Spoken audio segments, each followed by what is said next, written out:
E aí, como é que você tá? Faço uma excepcional noite. Você já sabe disso, mas é muito fácil da gente se amargar, da gente se amargurar, né?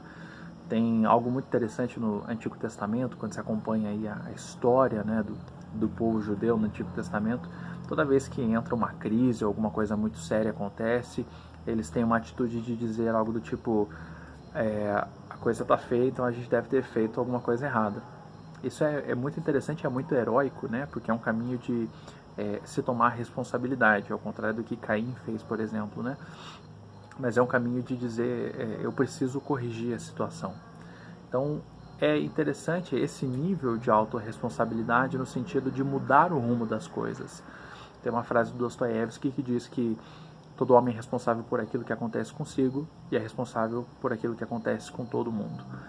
É um pensamento extremo, vindo de uma pessoa extrema, mas que existe sabedoria, nesse sentido de que quando eu penso que algo naquilo que me produz infelicidade eu posso mudar a direção ao fazer algo, ao adequar a minha rota, né?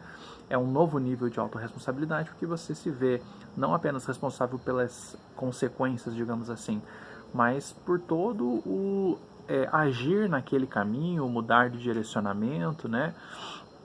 E isso é realmente interessante, né? Quando você não não toma esse direcionamento, o que acontece é que você deixa de ter aquelas atitudes que poderiam nortear tudo, né? E aí isso faz com que a circunstância cresça e você vá diminuindo diante dela. Então, quando a gente foge desse parâmetro onde a gente podia se responsabilizar, é que a gente começa a se tornar amargo. Depois de se tornar amargo, se torna vingativo. E aí você deixa de se cuidar e você deixa de agir ativamente, inclusive em favor dos outros, né? Isso é muito sério, né? Quando você deixa de se cuidar é porque você não acredita que você importa.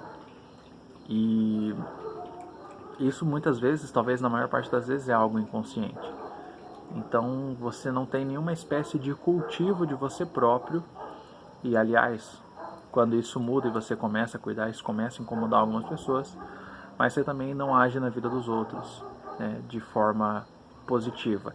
E o que é interessante é que nesses casos, né, quando você tem uma pessoa que está se amargando ou já está amargurada, ela acredita que aquela postura de amargura dela é uma força positiva. Não, então eu vou me portar dessa forma e isso vai impactar e mudar as coisas. E estou te dizendo isso enquanto percebo tudo isso. Não é, se não se torna uma força positiva, você não caminha no sentido de corrigir as coisas. Se você tem algum efeito, é um efeito negativo, né? Onde a situação se torna muito maior e você se torna muito menor e mais fraco. Então, é isso, né? Tenha isso em mente. Eu já falei algumas vezes aqui sobre as 3 esferas, né? E a esfera onde você consegue ter controle, a esfera onde você tem influência e a esfera que você não tem nem controle nem influência. E é importante que você comece a olhar para essa esfera na qual você realmente exerce influência e comece a perceber todas as coisas que se apresentam com uma necessidade de ser corrigida. Então, um exercício é você sentar na sua cama e pensar, por exemplo, o que é que eu posso fazer? Eu fiz isso agora há pouco, por isso que eu estou compartilhando isso com você. O que é que eu posso fazer agora que vai fazer com que o período de amanhã seja um pouquinho melhor do que foi hoje? E, poxa vida, não subestime o poder que tem isso. Porque você desenvolve uma constância em melhorar pouco a pouco as coisas, chega a um ponto onde você não está mais encontrando pontos que você pode corrigir, mas você está desenvolvendo uma visão de como você supõe que as coisas precisam acontecer para que você efetive aquilo que você deseja efetivar. Então é algo assim realmente poderoso e realmente interessante, né? Eu estava agora há pouco fazendo esse processo e aí percebi que estava na hora de organizar de novo meu guarda-roupa, que é uma batalha, né? Muitas vezes eu acabo sendo vencido assim por uma indisciplina, e aquela organização que eu tinha adotado, ela se desfaz. Então ainda estou me aprimorando nesse hábito, né? Mas essas coisas, hoje eu entendo, elas não, elas não são tanto assim no sentido de a organização das coisas em si, embora isso seja importante. Dá licença um minutinho. Vamos lá, né? Essas coisas, elas têm muito mais a ver com você desenvolver uma capacidade mental de, com alguma observação, ser capaz de separar o que é caos e o que é a ordem. E nós já falamos outro dia como o nosso cérebro, ele tem um desejo natural por ordem, né? Não necessariamente organização, mas ordem, sequências, coisas no seu lugar. A gente quer categorizar o universo dessa maneira, né? E isso é algo que produz isso, né? Quando você busca deixar as suas coisas em ordem, você está treinando o seu cérebro para separar o que é caos e ordem e se tornar alguém capaz de chamar a ordem onde existe caos. E aí as pessoas começam a recorrer para você nos momentos que elas estão nervosas, nos momentos que elas têm algum tipo de desestabilidade. E, sabe, eu tenho feito afirmações assim bastante assertivas a respeito de pessoas que eu tenho convivido, que eu tenho me aproximado, né? Existe algum nível de conhecimento do funcionamento do cérebro, algum nível muito raso de conhecimento das teorias, da psicologia, sim, tudo isso, mas principalmente essa separação entre caos e ordem, ela tem se tornado mais nítida, e quando se observa a vida das pessoas e a sua própria vida, você consegue enxergar isso. Claro que nos outros é muito mais fácil, na sua vida requer um esforço além, mas pelo menos o grau de consciência necessário você passa a ter, e aí a ressignificação das coisas ela se torna mais acelerada, e algumas coisas que você deixaria, algumas situações que você deixariam crescer, você consegue mais rapidamente perceber que na verdade você precisa tomar a frente, né, para que você seja dessa maneira, né?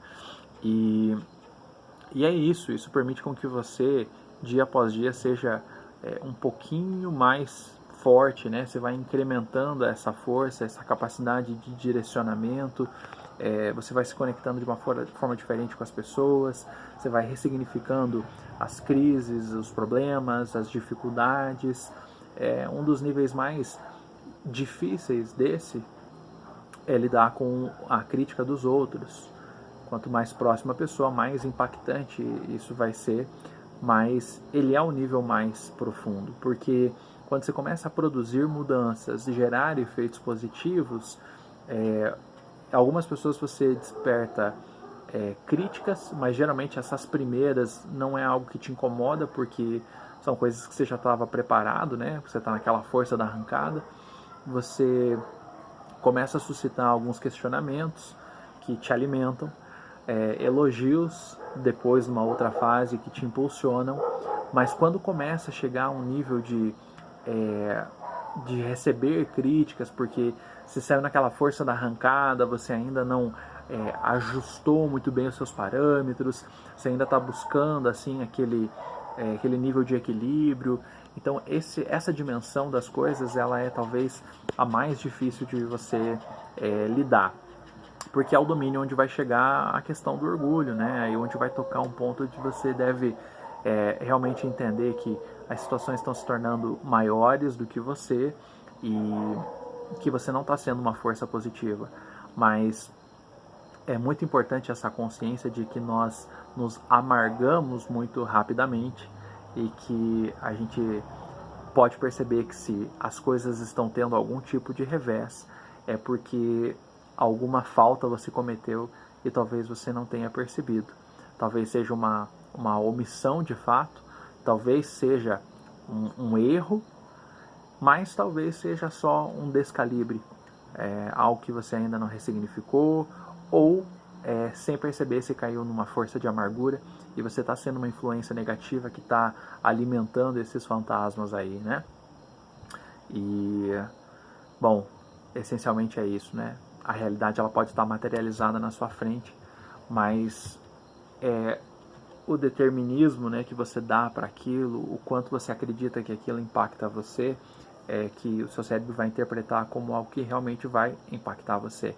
Tem uma cena muito legal do Peter Pan, né? Eu gosto muito de usar essa história como exemplo porque eu trabalhei muito com ela, assim, uma reflexão que me acompanhou ao longo da vida e várias vezes pessoas que eu admiro trouxeram reflexões, né? Mas tem uma cena em que o Capitão Gancho chega perto da Sininho e ele fala, né? Eu não acredito em fadas. Aí ela tem né, uma crise lá e começa a desaparecer. Porque aquilo pode estar materializado na sua frente. É aquilo que você... o combustível que você coloca ali é que vai fazer com que aquilo prospere e tome força ou não, né? Então, a chave de aprendizado que eu quero te deixar hoje é preste bastante atenção, porque a amargura ela é bastante sutil. E, embora ela tenha o seu papel na gastronomia, na vida ela não produz nada positivo. Na vida você precisa de sal. Você precisa ser sal, porque o sal em si, ele é uma medida de intensificação das outras coisas, de potencialização das outras coisas. A ausência do sal é notada, o excesso do sal agride, mas o sal na proporção correta, ele destaca o sabor e até impacta no aroma daquilo que está ao seu redor, né? O doce, tem que tomar cuidado, senão você vai achar que eu estou te incentivando a comer açúcar, né? Para com esse negócio. Mas o adocicado, que está na natureza, está nas frutas, ele traz uma sensação de balanço. Mas olha uma coisa interessante, existe um vinho, que é um vinho de sobremesa, o vinho Sauternes, se eu não me engano é assim que pronuncia, que a doçura dele só é possível porque a uva apodrece.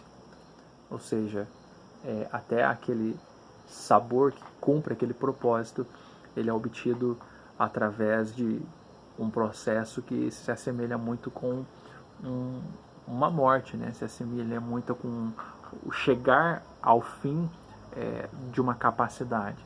Então, preste atenção em todas essas coisas, porque cada vez mais vão haver processos na sua vida em que você vai ter que acelerar o fim de determinadas coisas, né? Não é para você ficar ansioso, mas é para você compreender que aquelas sementes ruins que foram plantadas ao longo da sua vida, elas precisam morrer logo para que elas não se misturem com aquela colheita que você vai ter, que é boa. E se você está familiarizado com a parábola do joio e do trigo, acho que todo mundo já ouviu. Na parábola, a orientação do mestre é que somente depois das plantas erguidas é que seja separado. Porque se você jogar no Google Imagens aí, joio e trigo, você vai ver que as plantas são muito parecidas e as sementes são quase indistinguíveis, né? Mas é quando a planta cresce e começa a frutificar que você percebe que uma é praga e o outro é frutificação. Então, da mesma forma, quando você atinge um certo grau de maturidade, você vai ver as suas plantas crescidas, frutificando, e aí você vai ter condições de discernir aquilo que precisa ser arrancado. Tá bom? Tamo junto, até depois do fim.